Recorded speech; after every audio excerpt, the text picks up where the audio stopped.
I believe there's a natural sense of jealousy and resentment towards Robyn. Hey everyone, I'm Emma. Make sure to hit that subscribe button and give this episode a thumbs up. This isn't the first time Kody Brown has made an acquisition from David Yurman. Over time, he's been accumulating pieces with Robyn Brown. It's no secret that Robyn has always been Kody's favorite family member. He's made that clear. To be with her, this 18-year-old father abandoned his wives, his religion, and several of his grown-up children. Now, to the dismay of Sister Wives watchers, Kody is demonstrating his love in lavish presents as they embark on a monogamous marriage. Kody and Robyn share an odd fixation on jewelry, as a recent episode of the popular show reflects. They love David Yurman's designs. To make Robyn happy, Kody spent an astonishing $4,000.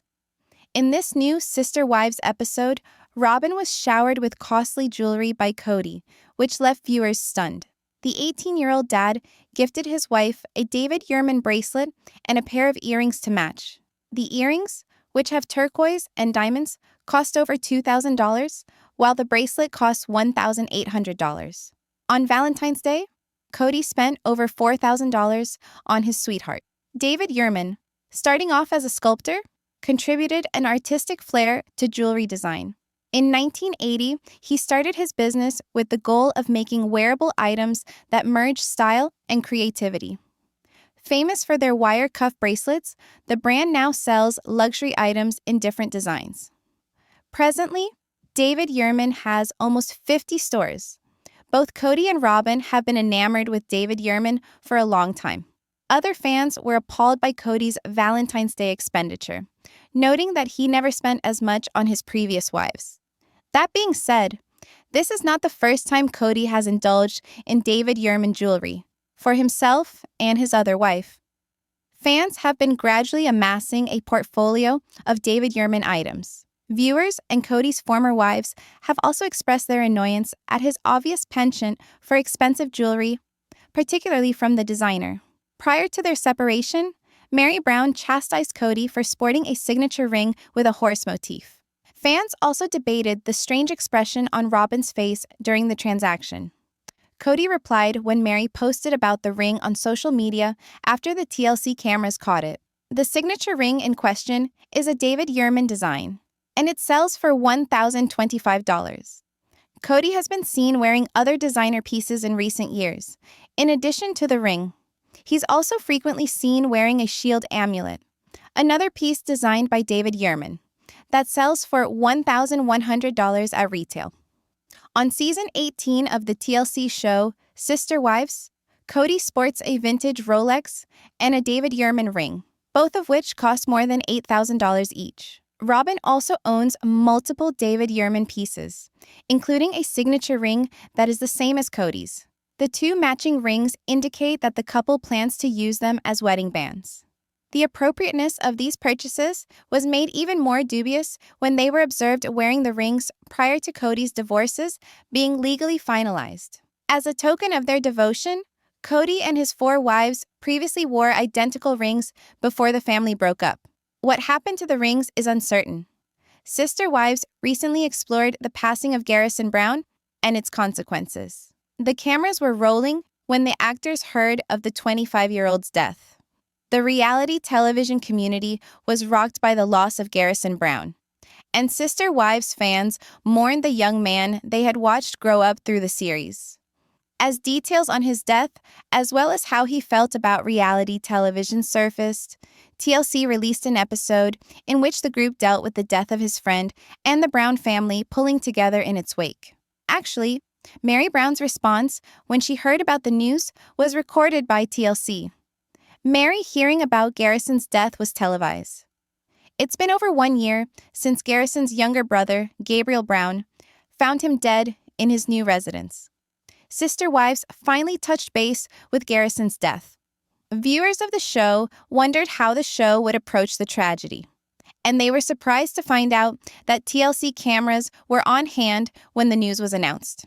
The cast of Sister Wives was shooting prior to the mid-season finale, and when Kody, Meri Brown's ex-husband, called to share the news, viewers noticed that a camera crew was already interviewing her one day in May.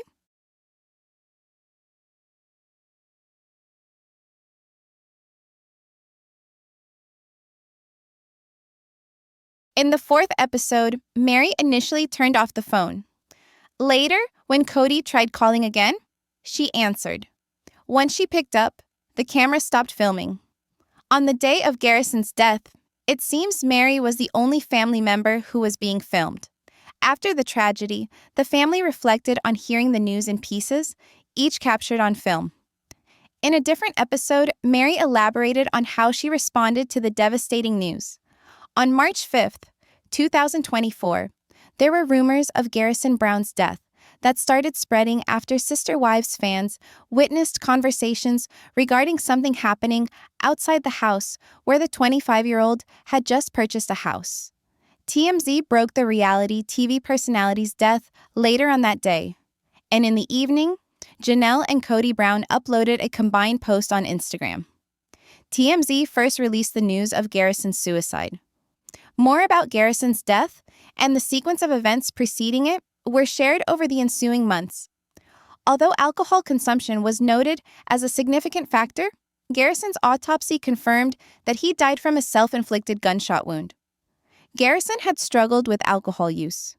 Initially, Janelle and Cody hadn't discussed his alcoholism, but it was covered extensively in the Sister Wives episode that aired on May 4th.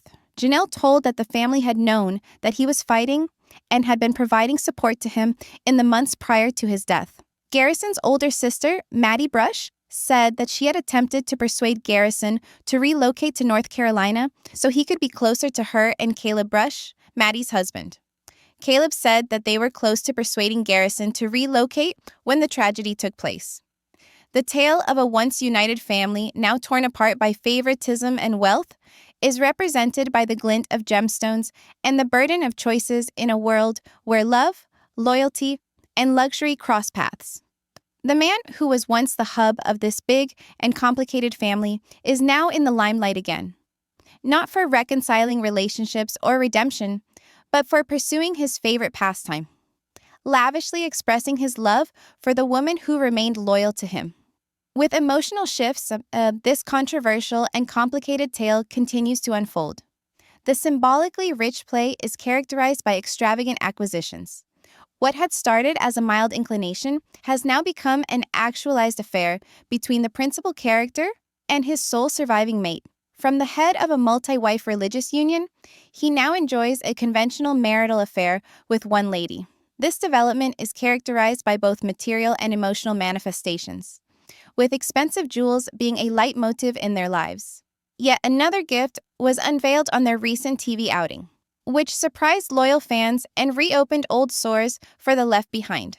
The centerpiece of this most recent show of love was a dazzling piece of jewelry designed by a world-class designer, celebrated for fusing art with elegance. The male presented his bow with a similar bracelet to that of the earrings, both aqua blue in color and bejeweled with sparkling gemstones. These items were carefully chosen from an esteemed collection that demands notice and respect, as opposed to having been carelessly chosen trinkets. The estimated worth of the set, which many would consider an investment, only increased the rift in public opinion. The designer, who started as a sculptor, eventually turned his hobby into wearable pieces of art. He launched his namesake brand many years ago, with an emphasis on individuality and sophistication. Though he's most famous for his signature twisted wire designs, his lines now run the gamut of high-end offerings currently displayed in high-end boutiques across the country. Luxury is second nature to the man and his wife. Their fascination with these dazzling masterpieces over the years has become an all-consuming passion. They had already been carefully assembling an impressive collection of these decorative treasures well before their latest display of affection. This constant quest for luxury has not been overlooked, particularly given the tension in their familial dynamics. Once, they had shared symbolism. Each multiple union spouse wore rings with cultural meaning, a subtle but strong symbol of shared devotion.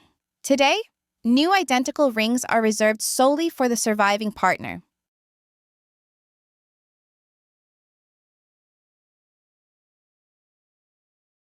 With time, the coordinating rings once worn by the family members were exchanged as relationships broke. Adorned on their fingers prior to official breakups, these well-coordinated units became mute spectators to the emotional transitions that had been simmering in the background for a while. The collection is more than rings.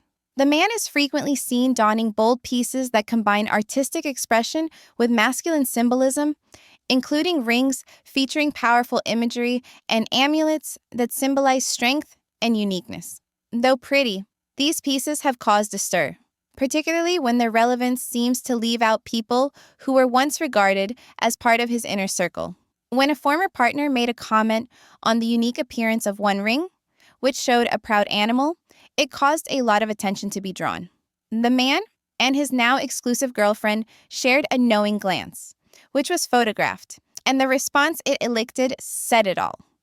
Viewers were quick to notice this unspoken communication and started speculating about the message behind it. For many, the ring belonging to the same elite collection was a sign of exclusion and not harmony. This is not a new trend. Critics have decried that this changing relationship has always included showy acts of love, in the form of material possessions. From carefully designed rings to watches that exude timelessness, these pieces usher in a new era in their relationship. These are milestones for each piece, marking a beginning from their collective past into an ever more solitary present. These aren't merely ornamented objects, they are something more. The disparity these extravagant displays bring only serves to make them more contentious. Whereas some relationships have eroded, others have been sustained by gifts and shared experiences. Those once bound by faith and family have stood on the sidelines as jewelry boxes and shopping excursions took the place of the bonds they once shared. To some, these rings and bracelets now are bitter reminders of shattered commitments and broken vows, as well as symbols of extravagance. Defenders of the last man and woman state that love should be honored despite its nature. They see the jewelry as testament to an enduring bond, an affirmation that there are relationships capable of withstanding the test of time. For other spectators, the glitter of a gem signifies healing and closure, not betrayal. Alternatively, opposing critics interpret the very same glint as an in-your-face emblem of abandonment and preference. In their view, whatever elegant designs adorn the jewelry cannot expunge the emotional scars that have been left behind. To them, every new bracelet is another page in a tale of abandonment, one of lots of loves giving way to one. The controversy rages on as the world looks on and the show goes on. Is the jewelry a public show of preference, or is it a display of true love? Are these glittering things opening up old sores, or are they closing them? In the end, whether taken to mean something grand or simply as it stands, what's certain is that the journey of this couple transcends intention.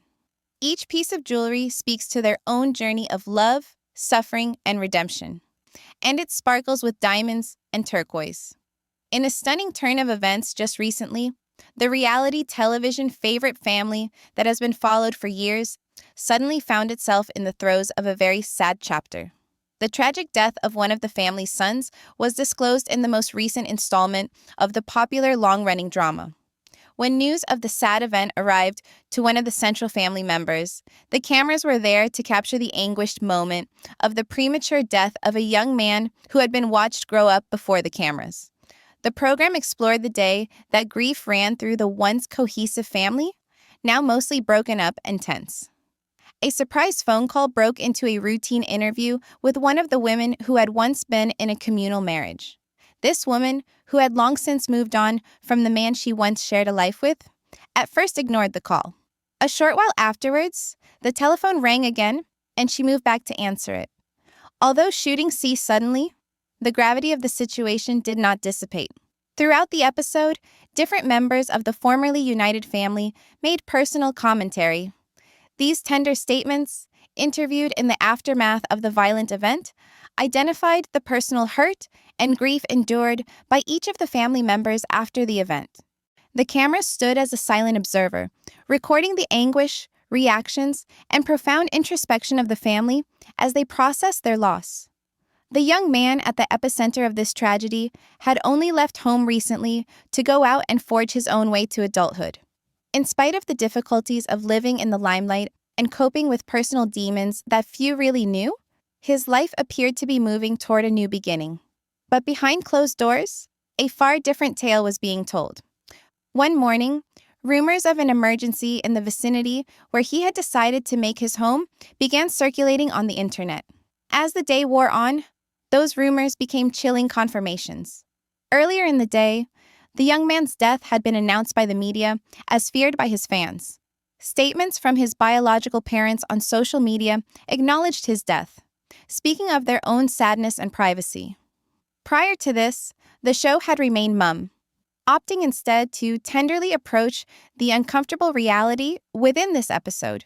Official inquiries and medical releases were made available showing that death had been self-inflicted.